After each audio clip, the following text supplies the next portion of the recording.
Well, hello there, humans, hippies, earthlings, whoever you are, wherever you are, whatever you're doing, and if you're lucky enough indeed to be doing it too.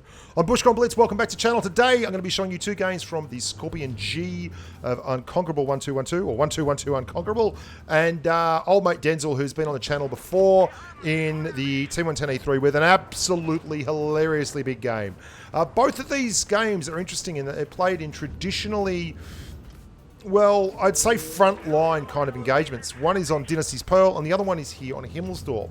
And you can see that the Scorpion G is not really a tank that you would expect to excel on a map like this, especially not from this position here. Unconquerable 1-2 is, or 1-2 Unconquerable, or Bob, as he shall henceforth be called. Bob is actually not quite frontlining here, but he's playing very, very close second line support. And that's something that I think not a lot of people realise about a tank like the Scorpion G. It is ideal for that kind of gameplay. And the reason for that is it is super mobile and it has a turret. So it can duck out very quickly for shots like this and then pull back very quickly and play a very, very crucial role in implementing a secondary DPM source behind a heavy like a Tiger 1. It really supplements that heavy's hit point pool. It helps it to be more intimidating and to hold corners and key choke points. And I find that a lot of people play the Scorpion far too passively. I love this thing as a very, very aggressive gun for hire that can basically chase down targets behind heavies and really, really intimidate on those corner fights. But all that being said, when you get hit in this thing, you stay hit and you don't have a monstrously large hit point pool. And as the numbers dwindle down and things start to get tighter and tighter, you can see that the decisions that need to be made really start to impugn upon the hit point pool's balance. Let's just say that there's a lot of hit point pool trading going on in the next couple of minutes of gameplay. And every shot that this tank takes is a worry, because every shot that this tank takes is possibly a HE round, and a HE round from a tank like that IS-6 is absolutely brutal. That IS-6 could clear our mate in the Scorpion G right now if he lands a HE shot. And that's why the gameplay is actually quite cool from here on in. It's a lot of very subtle knife edge gameplay where our amigo is quite simply trying to leverage this last little bit of hit point pool from the IS-3 into a whole lot of damages. Now he's already at 3,400 damage, but there is a lot of chicken left on that bone. And he is going to move around now to get behind the IS-3 so that he can actually not get flanked. You can see the Helsing and the Lerva are coming in. It'd be great to clear this Lerva. The IS-3 and the IS-6 are basically taking turns at not penning each other while face hugging, which is pretty hilarious. 232 HE roll. This Helsing should absolutely be pushing over, and he takes a big hit. Only takes one though of a possible two. 233 damage. The reload is on.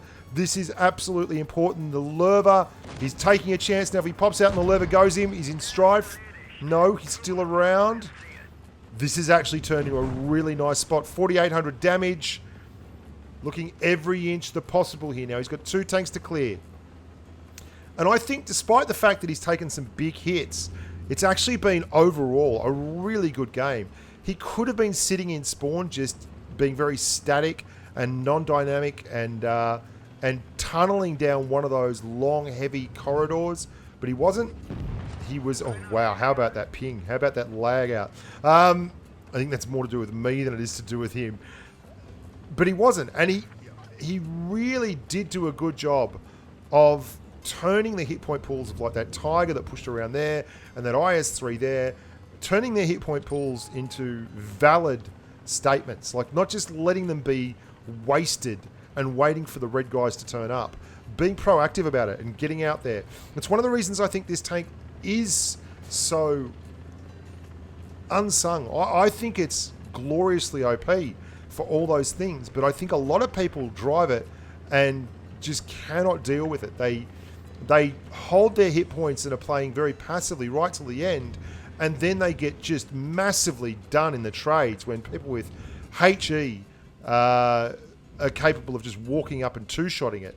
Anything like a Helsing or a Borsig or a 152 will take 1,000 of your hit point pool very, very easily. There's a Lerva.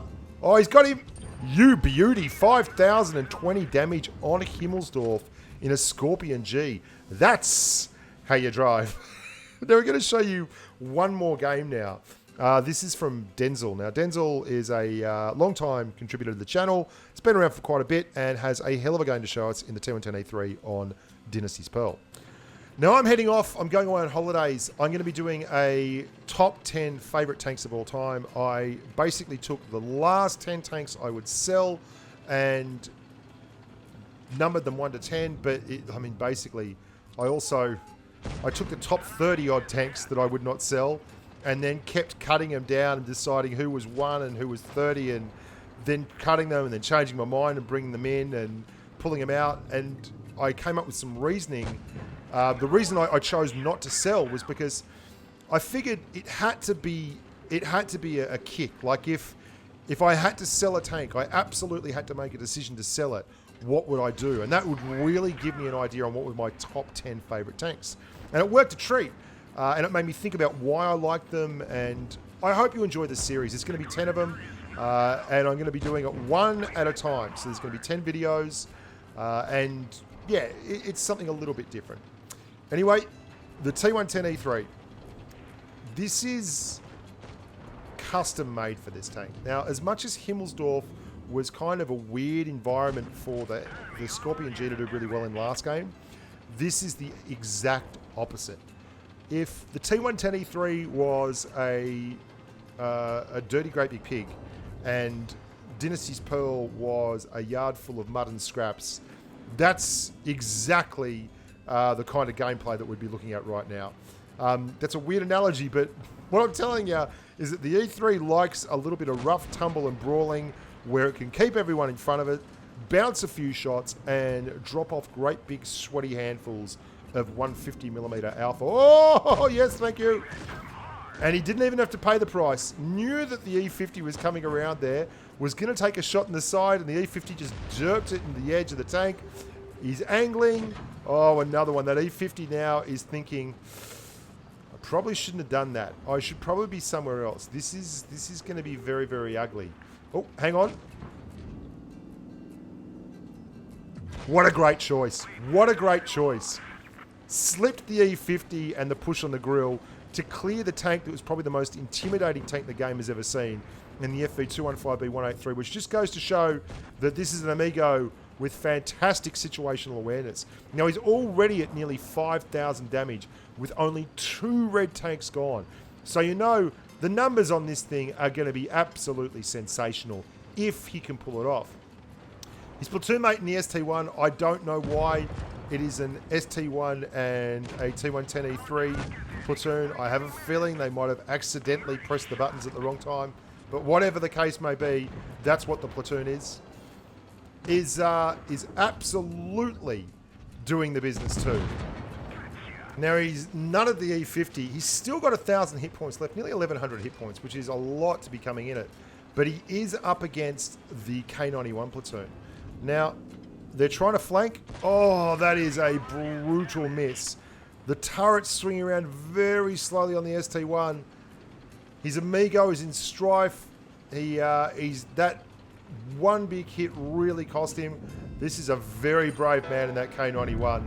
ST1's down, 3 to go. Big hit, big hit. Every single swing and a miss right now is clutch. He's got to make them bounce a few, and he's got to land a few himself. There's an ST1 up there that is going away with nothing but fumes in the tank. He should not be pushing. Hit the HE. Bang it in. Oh, no, no, no, no, no, no. No, no. That is not the result that was required. There's still a lot of hit points left in here. A lot of chicken left on the bone. Second bite of the cherry. Can't get the gun up quick enough. He does this time, though. And now you'd have to be backing the E3. This K91 He is in licorice all sorts. He is absolutely desperate. He's done it. He's blown his load. That is all that he had in the clip. 3 shells. 3 shells to clear him. And everything else is coming up, Denzel. 8,107 damage in the good old T110E3. Congratulations. Good work, amigos. Hope you enjoy the series to come. Great Kolobanovsky. Until next time, look after yourselves and stay safe on the battlefield. Bye for now.